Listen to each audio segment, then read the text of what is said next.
Alright, so I am back with LEGO Star Wars the video game. And, like I said previous episode, we'll be making our way to Episode 2, Attack of the Clones. And we'll start out with Chapter 1, Discovery on Kamino. Actually, before we do that, I just want to point out that, Attack of the Clones only has 5 chapters, rather than the usual 6 chapters that Episode 1 and Episode 3 have. Now, this wasn't intentional from the beginning, because the reason why is because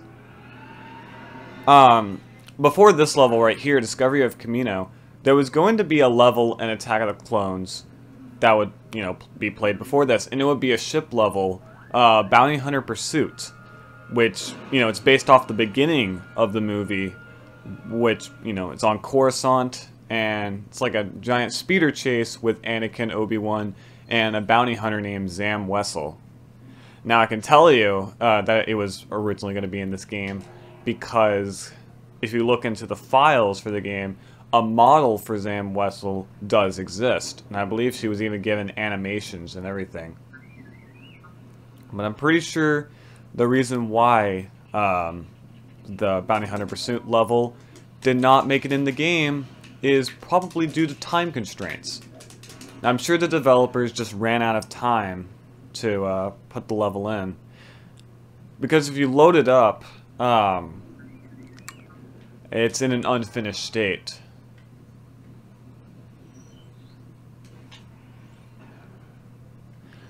And of course, if you don't know, they actually did finish the level for LEGO Star Wars The Complete Saga, and made it in the style of the LEGO Star Wars 2 ship levels, where rather than having like an on-rail shooter, it's more free roam and you get to go around and shoot things, and yeah. So that's why the context of the first cutscene here in this level of Obi-Wan looking at something going on Kamino to just, I guess, talk about it, or actually, I don't think it explains why he's in Kamino. Actually, you know what, that opening crawl before this that I did not read might explain it. I'll come back. Pretty sure this just gives you studs. Also, in the first episode, I talked about how levels that are based off certain events from the movies, where there's only one main character involved, they would shove in another character just to make it 2 players, because they have to have every level be playable with 2 players because of the co-op. And that is exactly what they did here with Obi-Wan's astromech droid, R4-P17. And honestly, I feel bad for the younger siblings who had to play as R4-P17, while the older sibling got to play as Obi-Wan Kenobi, who has a frigging lightsaber. I'm pretty sure that's all of the lights. Yeah, it is.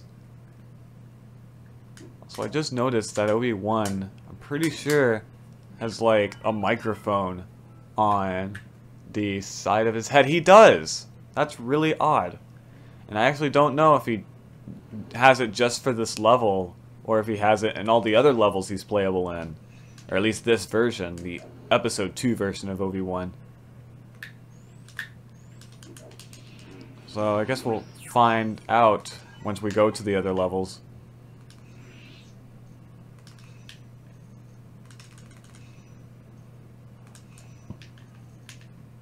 And yeah, I'm just picking up studs here. Don't mind me. Here we go. Alright. Simple enough. And pull down the switch. And this is the Discovery on Kamino. Turns out that they're making they have a whole factory consisting of clone troopers. And that's how they're gonna fight the Separatists, or whatever their names is, the antagonists of the prequel trilogy's names, or name.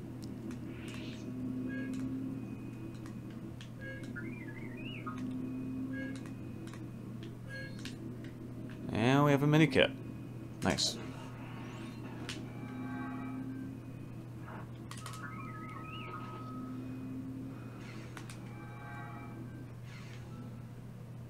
What the heck? Oh, okay.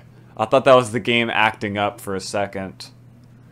That was a pretty poor design choice, I must say. If you make like one step forward, then boom, it looks like your TV is freaking out. Even though, you know, the UI on the top is just fine. But no, it's just a window. Why did they think that was a good idea? I don't think you can open this place. Okay, yeah, here's a bonus area in here, by the way. Now, I believe in the complete saga, you have to, like, there's actually a stormtrooper panel blocking this area. However, in this game, you could just go in it without any hesitation. Just go in it with any character, really.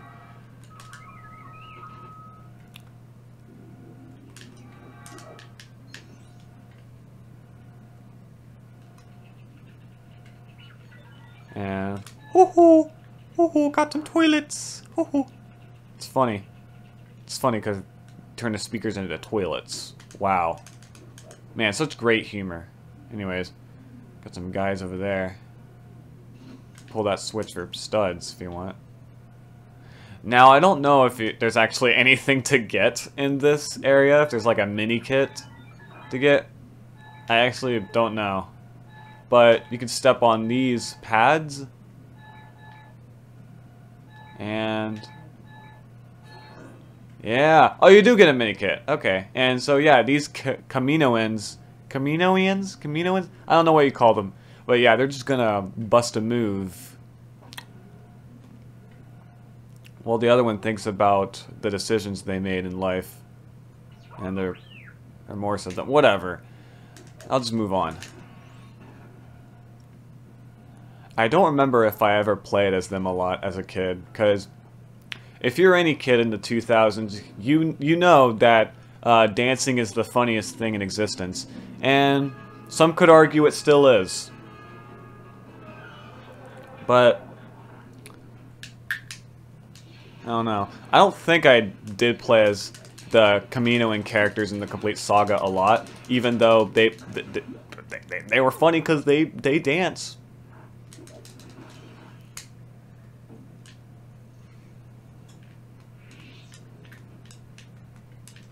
Oh, God.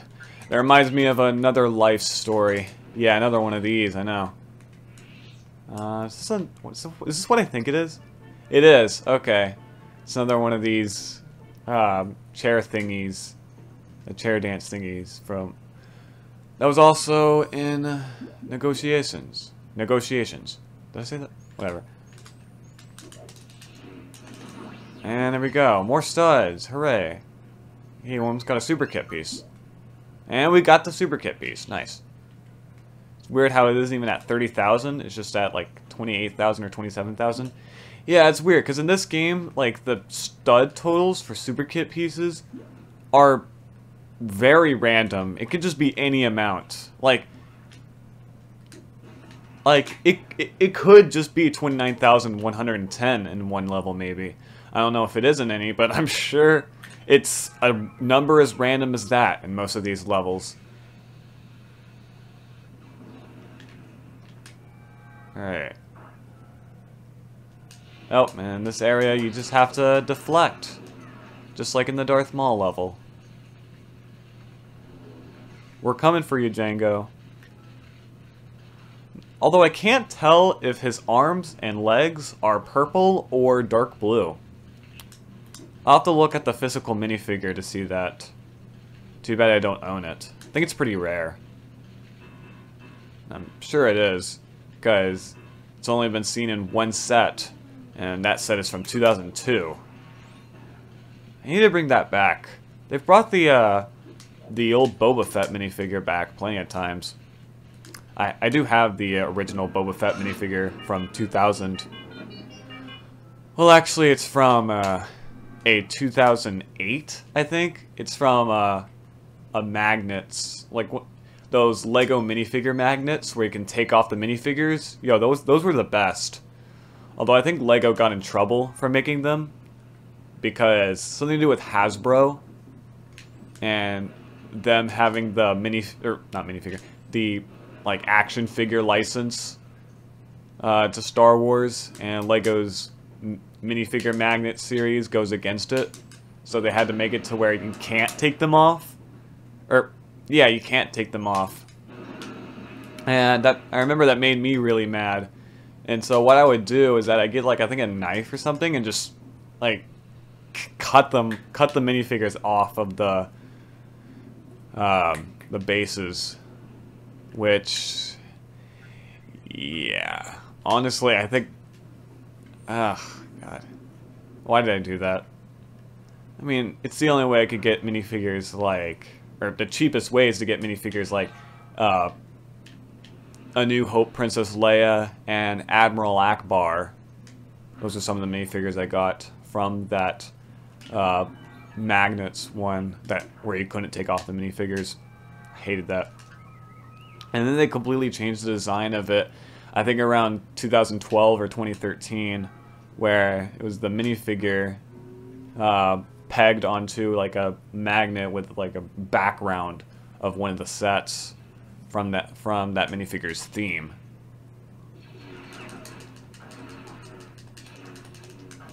There we go.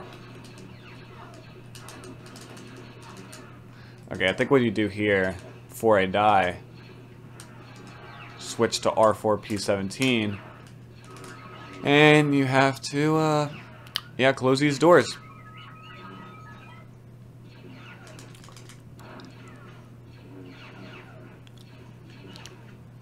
Okay, back onto that quote-unquote life story I was talking about earlier, about the whole how, like, as kids, dancing is the most funniest, I mean, it's I said most funniest again. It's the funniest thing ever. I don't know what that does. If I can go in there, because I can't use the force on it.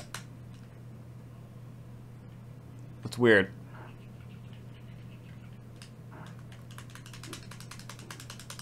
I know in the complete saga you have to use like the dark side force for that, but I don't know about this game.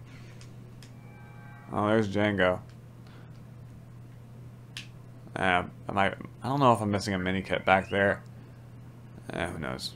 Alright, now on to the boss fight of the level, where you have to face against Jango Fett and Boba Fett right there.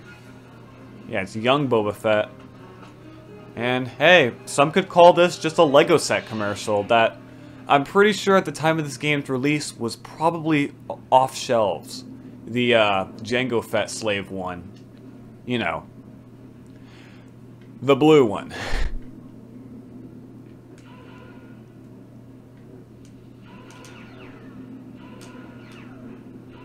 Can you just deflect? Yeah, you can deflect. Okay.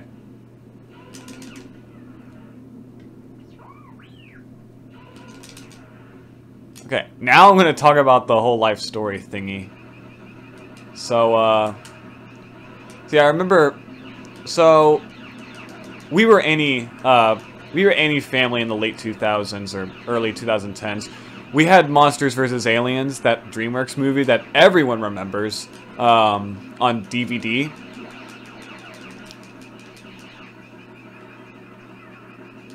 And I remember we had one of those portable DVD players in our car. And I remember me and my older sister, we'd always watch that movie all the time because it was one of our favorites for some reason. Oh, there's R2-D2 panels back there for if you want to just shoot like missiles at the slave one to stop it, but what's the point of that? There we go. Say goodnight, Jango.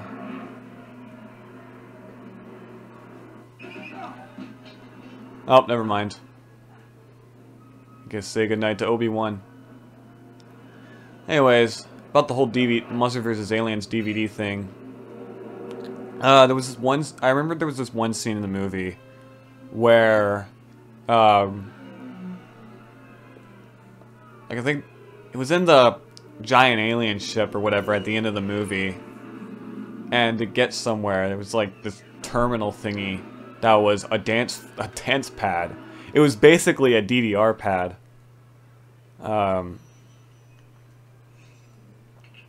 Oh, and we got Obi-Wan and R4-P17. And one of the characters, Dr. Cockroach or whatever, yeah, and in that scene he would dance on the dance pad to the song, I think the song Roses Are Red by Aqua. And you know, because we were kids, we thought his dancing was the funniest thing ever. And so we would play that scene, rewind it, and then play the scene again over and over and over again. We'd also do it with one of the other scenes from the movie, the Axel F, I think it is, that scene with the keyboard and the president. Anyways, let's save.